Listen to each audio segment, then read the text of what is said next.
We need to talk. Our world is in trouble, and many people feel that trouble. But despite that, there are solutions that people don't talk about.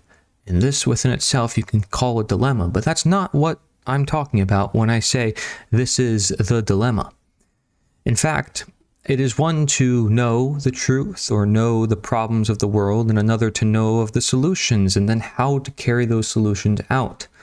And indeed, you can say each one of these can be quite the dilemma when a world may want to be ignorant, when there are people who, in their vested interests, must keep you ignorant.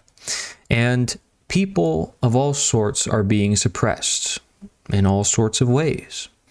People do not know themselves, and they feel they should not be honest and live the life that they want to live. They feel as though it is impossible, that there's too many restraints. People, when they do live that life of purpose, of fulfillment, of being their honest self, of being their highest ordeal, they are suppressed and censored, pushed down the rabbit hole, attacked by those who don't have such. And it makes it so that it's even less appealing to be honest and to be real and to seek out truth, because it's a dangerous path. It is one that takes courage. It is one that requires escaping what feels comfortable and seeing new points of view that you never really thought before. That could be pretty difficult, especially when so many other people believe the same thing you do. And you have to escape that, and now you're one person who now does not agree with the bunch. One who, by definition, is yourself, because you are recognizing yourself. And that very act is an act of rebellion, although you simply are being yourself. And so when I talk about freedom, when I talk about sovereignty, when I talk about truth, I'm referring to merely reality and who we are meant to be. And I believe everybody has this internal sense of reality. You can call it conscience. You can call it intuition. You can merely call it your inner nature, right? Or your core nature, whatever you want to call it. And this ultimately is something that we see being attacked in our world when we have to follow orders, do what we're told, become a certain identity, and go for certain goals that don't align with what we truly want at the end of the day. See, there's not just people being suppressed and people willfully suppressing others because they make all sorts of justifications and excuses, but there's also self-suppression in the fact that that individual knows they shouldn't do it, but they do it anyways. Or there's self-suppression in the sense of they know they can become better, but they don't do it. And so there is suppression on many different fields of this reality, but this still is not the dilemma that I speak about in this video. And so there's a lot of problems in the world, but all these problems can be seen as opportunity, as potential for solutions. They open up for a reason. They're there for a reason, because otherwise they wouldn't exist. Everything exists to teach us a lesson if we're open to that lesson, if we really are paying attention, if we really are present with what's going on, because we have this incredible mind and ability to change our reality. And for better or for worse, sometimes we should just not touch our reality and not try to change our reality. But when we see things are so tyrannical because people have changed our reality, how can we unchange that? And many people will call this unschooling as opposed to schooling, for instance, or natural medicine as opposed to mainstream medicine. And yet, this is the medicine or the schooling that we see is simply natural or innate or meant to be. And if that's the case, then it's unveiling the darkness or the deceptions in our way rather than teaching somebody something new. Rather than having to convince them of some ideology or point of view, rather simply deconditioning them from the point of views that they already have. And We may invent new ideologies in order to get rid of other ideologies. We may fall to one extreme because we fell to another extreme. All this is the matter of us becoming aware, ultimately, of who we are, which is in the midst of this world of all sorts of different ideas. How can we find who we are? In the same way, there are many people who take all sorts of actions. How do we know what action for ourselves we must take?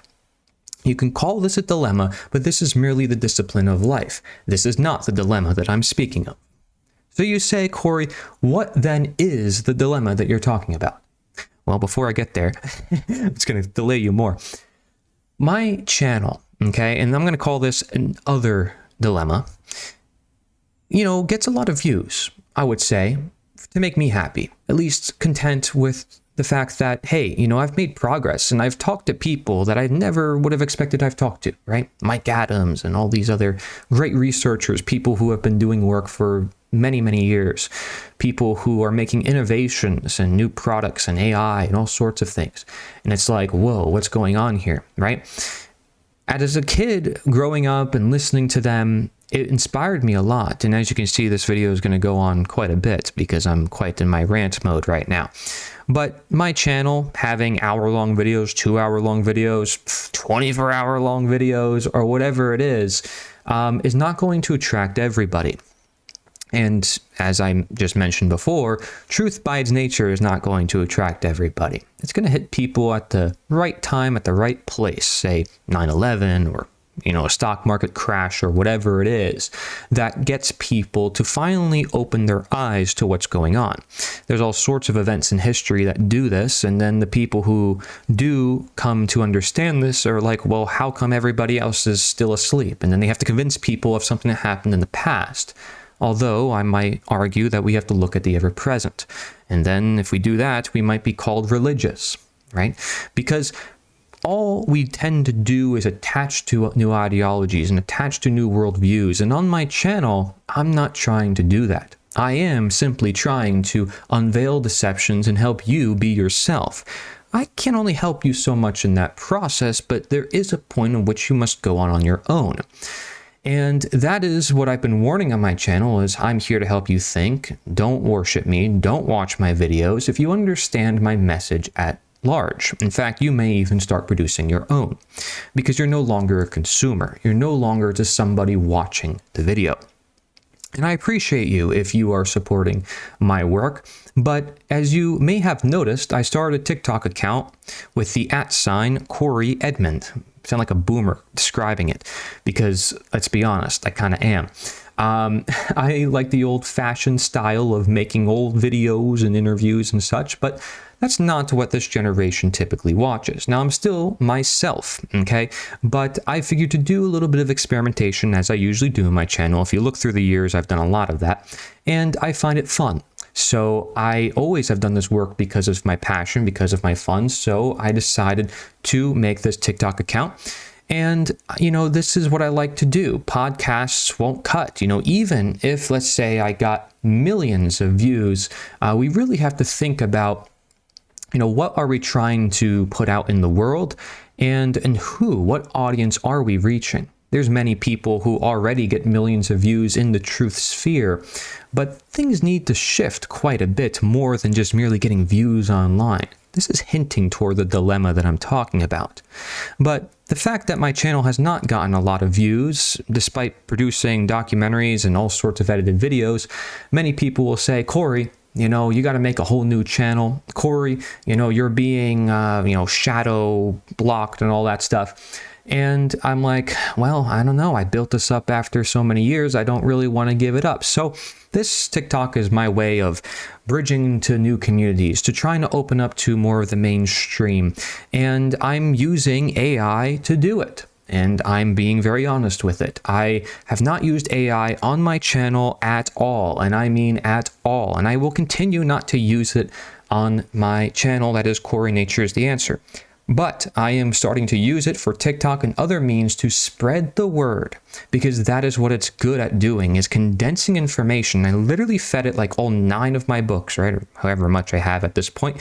And basically said, this is how I speak, this is what I do, and blah, blah, blah. And it understands me, right? Unfortunately, this is what I call an other dilemma. This is another one. Everything's going to be AI within 2 or 3 years. I mean, it is sad to see there's already people using AI, and they're making a fortune, by the way, some of them, but it's taking out a lot of creativity. It's taking out a lot of human input. I don't know if they actually believe or understand the things they talk about, right? For me, this tool, AI, can be used like any other tool. It's a man-made thing to definitely be aware of, and people are definitely fearful of it because it's a compilation of many man-made materials. But, and of course, it has what I call a second government nature to it, if we are unaware of it. And again, statism actually applies into it to a great extent. I have videos talking about this. I came across Joshua Hale, right? He calls himself like the tech wizard or something of the sort. And there's other people who follow my work who are similarly very intelligent in this, right? They have natural intelligence. I wrote a book about that, right? And you know, what he shared is powerful. You know, he's giving small businesses tools to compete with Fortune 500 companies. I mean, AI now has the ability to spread information on a mass scale. So although we may criticize it, it is, however, part of our evolution, and it's here right now. So it's not something we should fear. It's something to be conscious of, to be present with, and to recognize what is beyond it, because this is how we will understand how it's controlling us. In many ways, also unconscious, by the way. We can say all we want. Oh, I know what I'm doing is wrong, but I know it, so that's okay. It's not the point. Some things can affect you unconsciously without you recognizing it. And trust me, there's many things like that, right? Mere symbols and logos can affect our appetites and our way that we look at ourselves and the way we perceive the world. And things can get very deceptive. Again, self-suppression, more than just mere somebody suppressing you. And so, you know, we have to experiment with this. I talked to Mitch Wasson, who I started my channel out with. Well, he came a little bit later. But, you know, before the One Great Work Network was created and I got involved with Mark Passio, it was him and so many others where we just got together and we're having chats and conversations. You can go back on my channel and even see. But he created a TikTok account and then he started sharing with me his strategies and the stuff he was doing. And so, you know, I was like, all right, cool. You know, he's using AI. I'm using AI. I'm using ChatGPT, and I just fed it my books. And I'm like, all right, I'm going to do it for this project. Now, the only other thing I used on my channel for this was the Health Revealed trailer. I used, again, I compiled like dozens, like all our 24-hour work, and I was like, let's make a trailer out of it. The ability to take such large information and make it concise is powerful, especially when you want to reach new audiences and people who have no clue of where to start. And I've done so many different materials of my own, but this increases the efficiency and the work speed, and incredibly so. And if we're trying to compete nowadays, you know, with all this technological innovation, then we would consider this as a great tool. But I'm not looking to necessarily compete either. Again, it's just because I met Joshua Hale, Mitch, who shared with me these strategies. I'm like, all right, I'm going to do it. I'm going to try, right? So check it out, the TikTok, if you'd like. But yeah, everything's going to be AI soon. And that kind of stinks in some ways. But in other ways, it's like, okay, kind of cool. Usually at first, it's cool, just like the iPhone. And then after a couple years, it's like, yeah, this is degrading the society. It was meant to be a tool for social activity. Now it's antisocial, or it was meant to be for knowledge. And now it's just suppressing our knowledge. It seems like all the greatest inventions can have this slippery slope effect when we're not conscious of something greater beyond it, right? And that's why it's like, wow, an iPhone, oh my gosh. But if kids are just born into it and they have it in their hands the minute they come out of the womb, it's like, yeah, it's not so special anymore, is it? Anyways, I am a yapper, I know. We need nature as a whole, and as time evolves and things become more technological, nature is the answer. This message I hold, I believe, will be most relevant to any message out there. I've seen people come up with messages like, you know, make yourself healthy again, not just make America healthy again, because they want to emphasize self-responsibility and self-ownership and self-healing. But let's say that comes out of a political slogan, and let's say, you know, that's still going to be used for certain agendas. What really can unify all messages, what really lives at the roots to everything, I would argue it's nature, right? Some may say it's God or truth, but for me, nature kind of covers all of it. It covers specifically natural law, natural medicine, natural rights, and whatever you want to refer to. I see it across everything. I mean, I wrote my book on opposites, and you see by asking yourself, what is the opposite of this and that and this and that? You start to understand your nature and what was here all along, and how we can work alongside nature rather than against it, and even integrate different things to serve the purposes that we intend for. And maybe some of those intentions are also unfounded because we have to think the opposite of them too. And so this approach of opposites is something I've used a lot. And similarly, that's why I experiment and why I try new things, and why I don't want a community that is stuck on one figure or one ideology and says, no, I don't follow natural law. No, I don't follow appositism or naturosophy or abolitionism. I'm not an abolitionist. I'm not an anarchist. I'm not a voluntarist. I am simply me. And that is precisely why I teach natural law. I'm an abolitionist. I'm a voluntarist. And if you can come to that understanding, as I've shared in my other videos, then I believe, you have understood at least the prerequisites to what I talk about in this video with the dilemma. So let's get right into it. What is the dilemma? I want your help with me figuring this out. Changing the world, the specific action steps, okay? Getting actually strategic.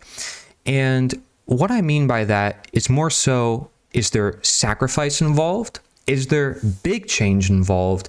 And are we using inspiration? Do we see value? Okay.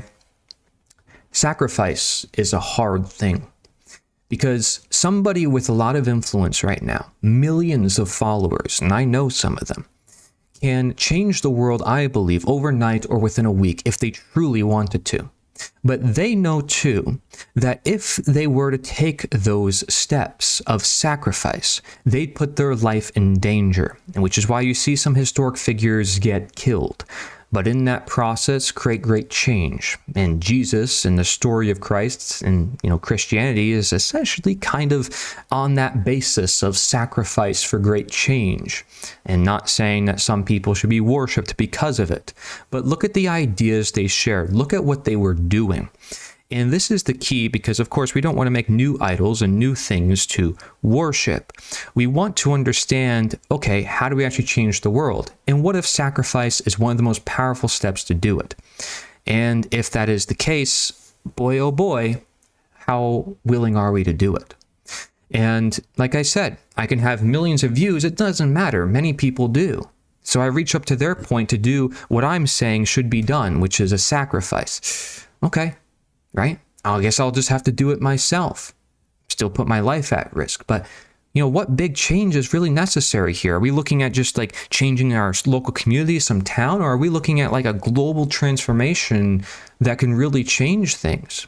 And, what is that going to create as a result? Is that going to create a lot of backlash? There's a lot of controversy? It may just do that. And are we going to put people in fear and say we got to attack these people? We need to go to war, or are we going to inspire them and see the value in everybody and preach compassion? And although people are going to twist our words, we realize, well, they're going to do that anyways, no matter what we do, right? They're going to try to make it a war. So, we don't have to play the war game. It's going to end up at a war potentially anyways. That's not our intent. Just like the abolitionists, it was not their intent to have a war. But nonetheless, it came out of the ideas that they were sharing. Some blood may be spilled, some sacrifices may be made, and it may just be in the process of things, but it is never the intent.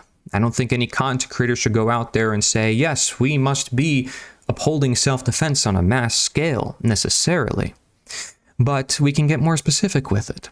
The action that I have shared on my channel is that if one town or community stops paying taxes, the whole system would fall apart. And they show why. They film it. And the reason why is because the government would need to hire their people and bring them to this town of peaceful people who are merely living their life, and they would expose themselves, just as when Gandhi would just walk the streets, or Martin Luther King Jr., and they just didn't have any arms with them. So when any act of violence came to them, it just made their message stronger.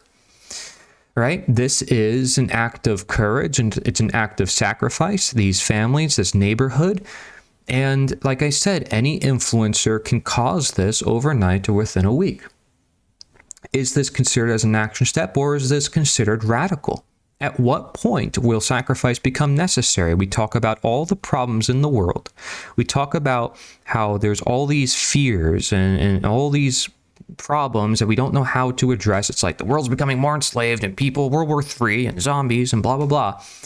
At what point is like a real sacrifice needed?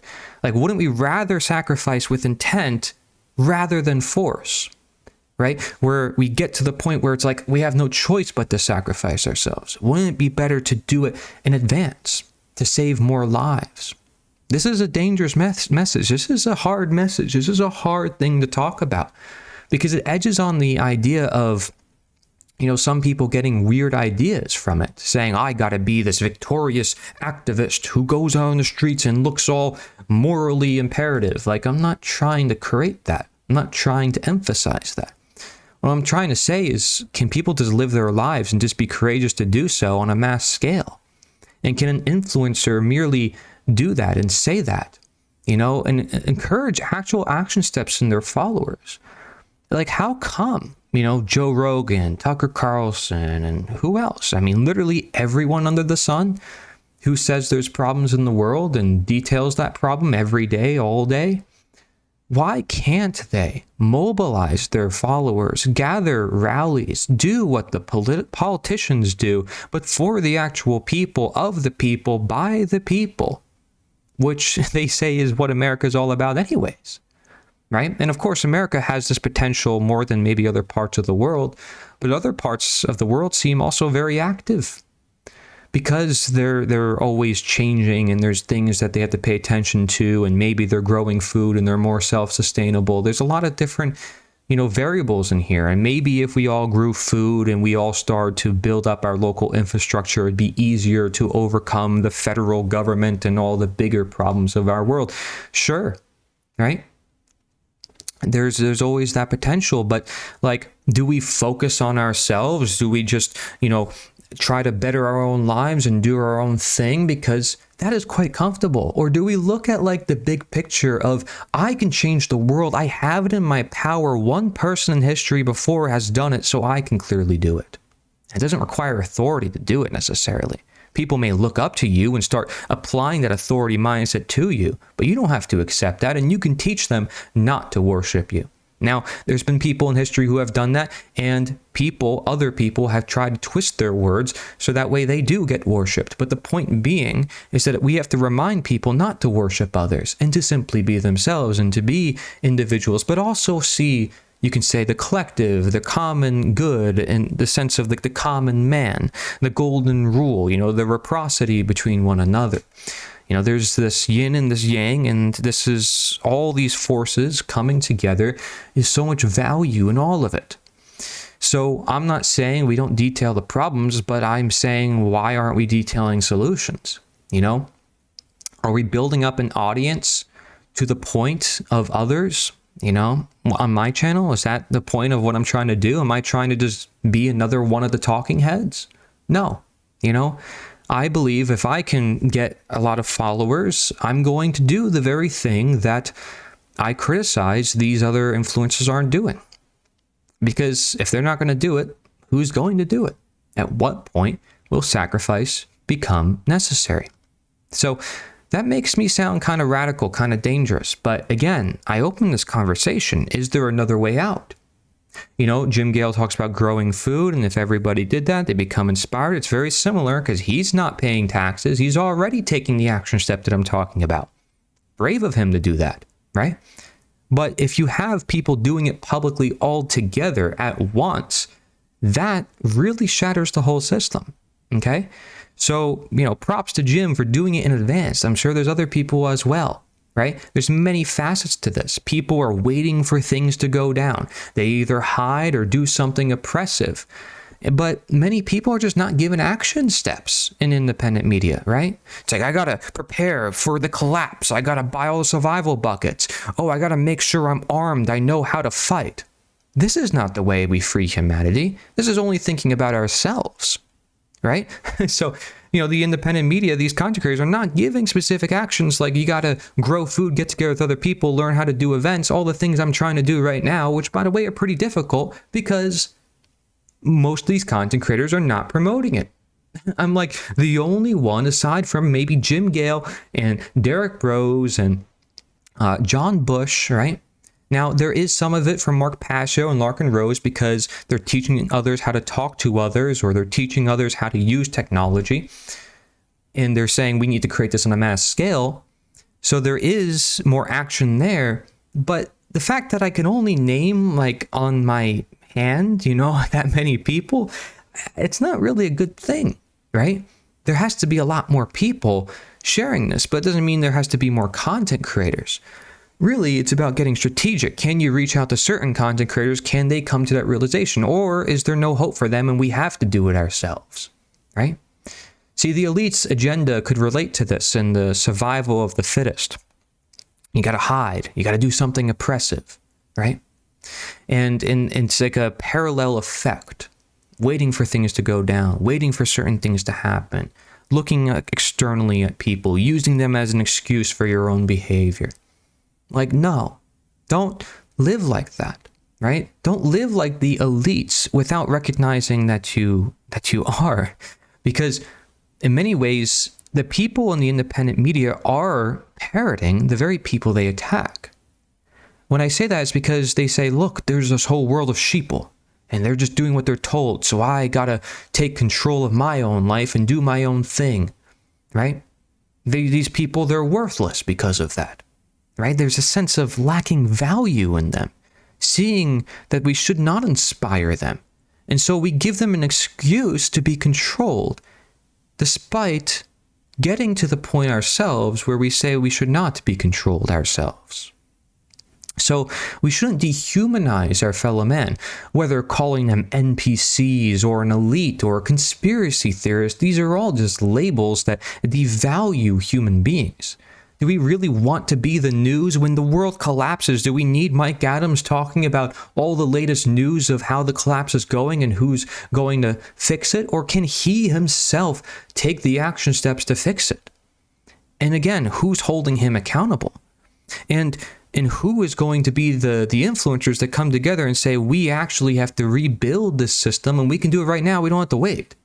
Right? How much popularity is too much? I mean, if you're having a $1 billion lawsuit with InfoWars, I mean, how much money is enough to change the world? Like, how much are you looking for? What is the goal? If I ask Alex Jones or any of these guys, what is the goal of what you're trying to do?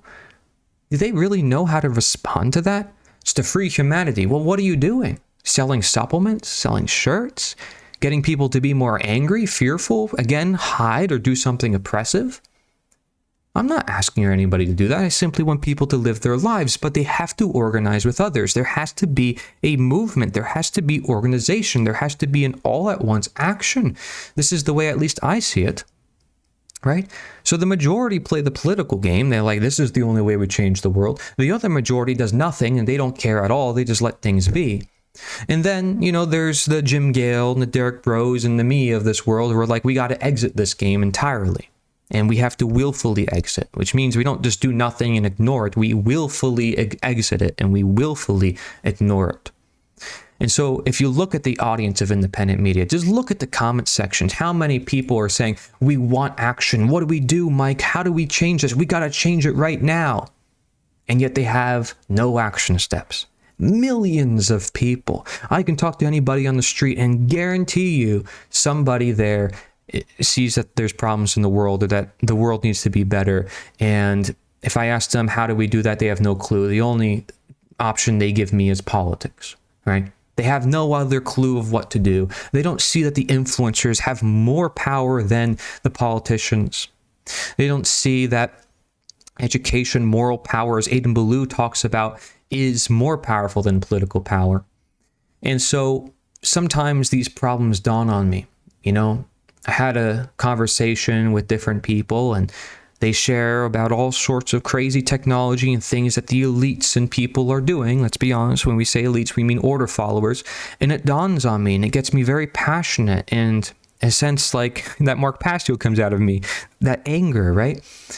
And I recognize that I'm like, I don't like to be in that state, because when I'm with Jim Gale, I'm positive, I'm inspired. I want to create change. I want to help other people. I want other people to be in the same state. I don't want them to be fearful or angry, because even when they are sharing that with other people, it's not going to be effective, or at least as effective as inspiration in seeing the value in another and bringing them up with them, being on their side. Larkin Rose says that in Candles in the Dark. Like, you can't talk to somebody against them. It's not going to work. You have to be on their side. So in that case, you can be angry all you want, but your method does matter in regards to the truth. You have to consider this method of, do we have to take a sacrifice? Do we need to have a big change? And do we need to inspire others? I'm going to end this video with Jim Gale, who recorded a video after I shared with him just the different problems in the world that dawned upon me as recent advances happen with technology, and hearing inside knowledge about that technology and what's going on right now. You may hear all about it too, all the time.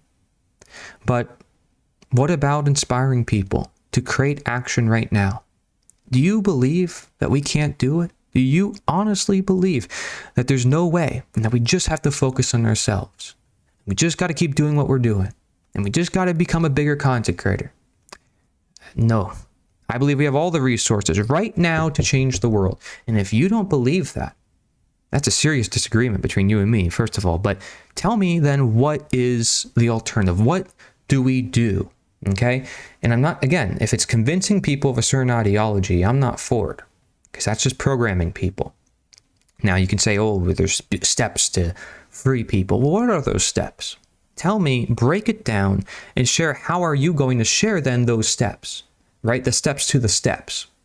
Like, get strategic with me on this. Jim Gale and I were working on major projects to help detail this for people visually. So we're not just talking about it, but showing it. And then be sure to follow my TikTok, because I'm going to be posting like 3 times a day on there. And so it's quite a lot. And I'm probably not going to be prioritizing this channel as much because of it, because I want to reach more people. I want to get the conversation going. And, you know, I think there's a lot of potential with that.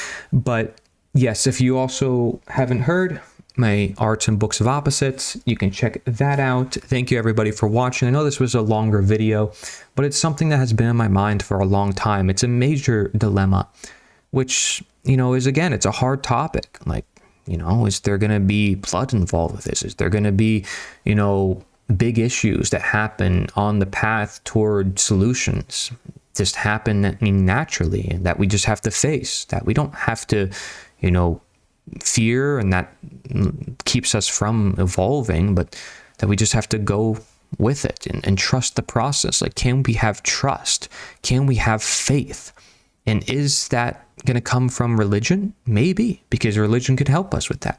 But can it also just merely be in the fact that we know that what we're doing is right, morally, right? And not just morally, but naturally. And can we simply stand on that? So thank you very much for watching.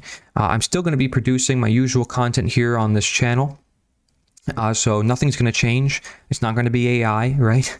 Maybe I'll use it for like descriptions or small little things, but I'm always going to stay true to my nature. That is my core belief. And I'm just going to be using it for these experimental projects. And so if you see me over there doing great, I hope so, but I'm still going to also interact with them on a human-to-human level, because that's what it all comes down to. Once I get more followers, I can do live streams, I could do all sorts of different things, right? So I'm not just limited to video scripts, for instance. So thank you very much for watching. This is Corey Angelotti. Nature is the answer. A message to the influencers out there, and of course we are all influencers to some degree.